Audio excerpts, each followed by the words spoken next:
ఉన్న బంగారాన్ని విడిపించి ఆ రోజు ఆన్లైన్ రేటుకే మేము కొంటాం. Sharma gold company. నమస్తే, వెల్కమ్ టు సుమన్ టీవీ. నేను మీ యామ్ని. ప్రస్తుతం మనతో ఉన్నారు ప్రముఖ ఆధ్యాత్మికవేత్త, ప్రముఖ జ్యోతిష వాస్తు పండితులు గుండపుడి శివ సుధీర్ శర్మ గారు ఉన్నారు. గురుగారితో మాట్లాడి మనకు ఉన్న సందేహాలను అడిగి తెలుసుకుందాం. నమస్కారం గురుగారు. శ్రీమాత్రే నమః. శ్రీ గురుభ్యో నమః. గురుగారు, మీరు గత వీడియోలో తెలియజేశారండి, అంటే గోకర్ణలో మోక్షనారాయణ బలి పూజ అని. అసలు మీ ద్వారా కూడా నిర్వహిస్తారన్న విషయం మేము తెలుసుకుందాము. అసలు ఎప్పుడు నిర్వహిస్తున్నారండి?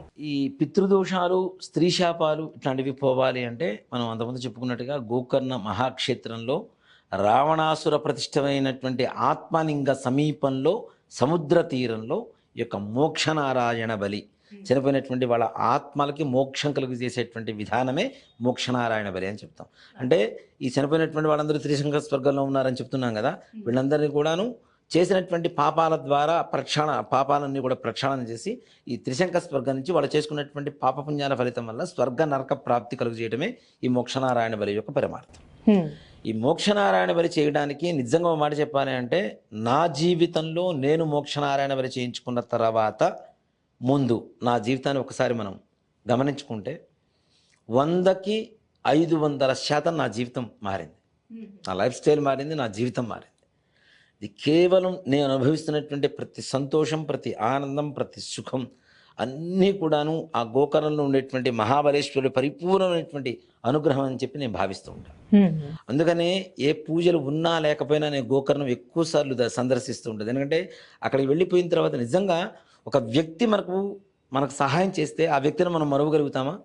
అలాంటిది భగవంతుడి దగ్గరికి పలానా చోటుకి వెళ్ళిన తర్వాత నా జీవితం మారిన తర్వాత ఆ భగవంతుడిని నేను ఎలా మర్చిపోతాను?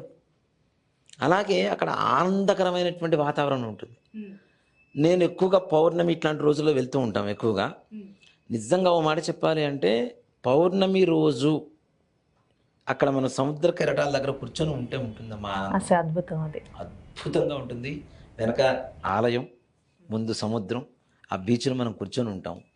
ఆ చంద్రుడు వస్తూ ఉంటే ఆ సముద్ర కెరటాల దగ్గరికి ఎంత ఆనందంగా ఉంటుందంటే, జీవితంలో ఎన్ని కోట్లు ఇచ్చినా కొనలేము ఆ సంతోషాన్ని, ఆ ఆనందాన్ని, అలాంటి దృశ్యాన్ని. మళ్ళా ఎక్కువగా నేను గోకర్ణం వెళ్ళటం, సందర్శనం చేసుకొని రావడం, స్వామివారిని దర్శనం చేసుకొని రావడం ఇట్లాంటి బాగా నాకు ప్రీతికరంగా మారిపోయింది, ఒక అలవాటుగా మారిపోయింది. ప్రతి సంవత్సరం కూడా 2-3 సార్లు వెళ్తూ ఉంటాను. అలాగే ఈ జూన్ 21కి జూన్ 21వ తారీఖు శుక్రవారం ఉదయం మధ్యాహ్నం 3 గంటలకి బయలుదేరుతున్నాం ఇక్కడ నుంచి బస్సు ద్వారా. అది కూడా స్లీపర్ కోచే ఉంటుంది, మాతో పాటు వచ్చే వాళ్ళందరూ కూడాను వెళ్తున్నాము. జూన్ 22వ తారీఖు ఉదయం అక్కడ పొద్దున్నే తెల్లవారుజామున 5 గంటల దిగుతాం. చక్కగా వాళ్ళు రూమ్ ఇస్తారు. స్నానం చేసుకొని స్వామివారిని దర్శనం చేసుకొని వచ్చిన తర్వాత చక్కగా కాఫీ కానీ, పాలు కానీ, టీ కానీ ఏమైనా తాగితే అది ఇస్తారు. టిఫిన్ పెడతారు.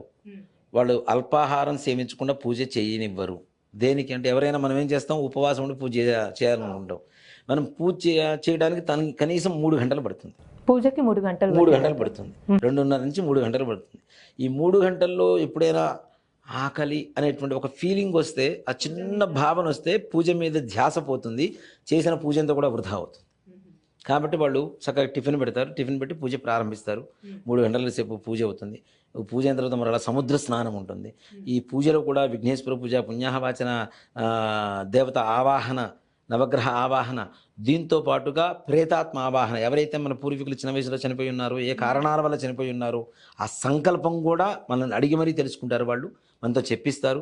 మనం ఇక్కడి నుంచి వెళ్ళేటప్పుడు కొన్ని పేర్లు అవన్నీ కూడా లిస్టు రాసుకొని వెళ్లాల్సి ఉంటుంది. కొన్ని వస్తువులు ఇక్కడి నుంచి ముందు రోజు రాత్రి మన ఇంట్లో నిద్ర చేసి అవి తీసుకురావాల్సినటువంటి అవసరం ఉంటుంది తప్పనిసరిగా. అవన్నీ కూడా తీసుకుని వెళ్తే వాటితో పూజ చేయిస్తారు. దాంతోపాటు త్రిపిండి శ్రార్థం చేయిస్తారు, నారాయణ నాగబలి చేయిస్తారు, మోక్షనారాయణ బలి చేయిస్తారు, తిలహవనం చేయిస్తారు, గాయత్రి హవనం చేయిస్తారు, రుద్రహవనం చేయిస్తారు. ఇవన్నీ కూడా ఈ పూజలో వస్తాయి.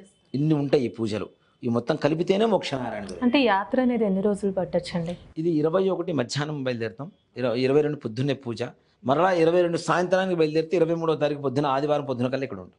2 రోజులు 2 రోజులు అంతే. ఆదివారం పొద్దున్న ఇక్కడ ఉంటామమ్మా మనం.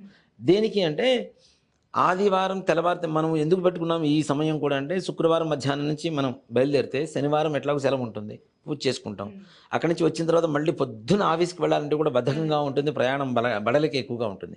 కాబట్టి ఆదివారం పొద్దున్న వస్తే ఆదివారం సెలవు ఉంటుంది కదా, విశ్రాంతి తీసుకోవచ్చు. సోమవారం పొద్దున్నే యథావిధిగా మన కార్యక్రమాలు మనం వెళ్ళిపోవచ్చు.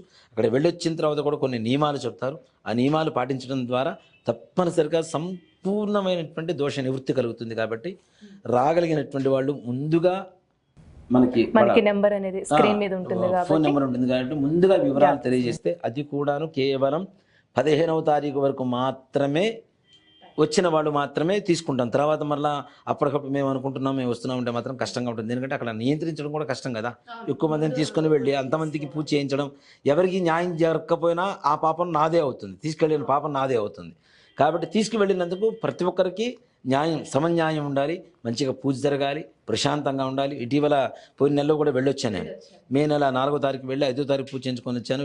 అక్కడికి వచ్చిన అందరూ కూడా చాలా ఆనందదాయకంగా చేయించుకున్నారు, వాళ్ళ సంతోషాన్ని వ్యక్తపరిచారు. తప్పనిసరిగా మంచి మంచి మార్పులు కూడా ప్రారంభమైపోయాయి. కాకపోతే మనం సంవత్సర కాలం అని ఎందుకు చెప్తున్నాము అంటే కర్మ విముక్తి అనేది మనం చేసుకునేటువంటి పూర్వీకులు చేసినటువంటి తప్పుల ఒప్పుల వల్ల, శాపాల వల్ల, పాపాల వల్ల వచ్చేటువంటిది. కాబట్టి కొంతమందికి రోజుల్లో మారచ్చు, కొంతమందికి నెలల్లో మారచ్చు. ఏదేమైనా సంవత్సరం లోపల మాత్రం తప్పనిసరిగా మార్పు మాత్రం తథ్యం ఈ పూజ వల్ల. రావాలనుకున్న వాళ్ళు ముందుగా వివరాలు తెలియజేయండి దయచేసి. మనకి స్క్రీన్ మీద నెంబర్ కూడా కనిపిస్తుంది కాబట్టి ఒకవేళ యాత్రకి రావాలనుకుంటే ఆ నెంబర్ ద్వారా వివరాలు తెలుసుకోవచ్చు అంటారు. చాలా చక్కగా తెలియజేశారండి, ధన్యవాదాలు. శ్రీమాత్రే నమః, శ్రీ గురుభ్యో నమః.